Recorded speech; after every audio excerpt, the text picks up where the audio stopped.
Hello everyone and welcome to SmartRepricer Basic Learning Series. Today on SmartRepricer, we are going to give some information regarding your repricing history of your inventory. I know managing all of your inventory, it's a lot of time. And before doing that, sometimes you just want to look some of your ASINs on your inventory in order to understand what might be the reason the price changes, or if there is a price changes, what was the reason. So from SmartRepricer dashboard, let's go ahead to repricing history and let's get demonstrate one or two examples. So from SmartRepricer dashboard, let's go ahead at the repricing history. And then the first info in here we are going to see, we can search as a SKU, we can search as an ASIN, and we can search as a product name. And also we can filter by date. So let's get right one of the random ASIN and let's go back to 2 years ago because SmartRepricer can keep this information the last 3 years.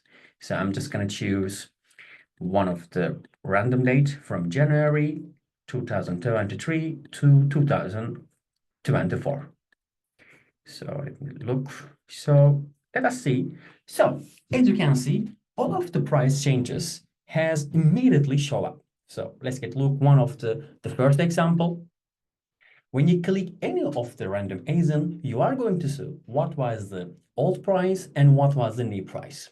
On the repricer summary, we are going to be able to see that what was the strategy it belonged, what was the offer position, what was the minimum price and maximum price, and during the sales, who was the buybox winner and who was the feature merchants. Let's get a look at another example. For an example, this one, the second one.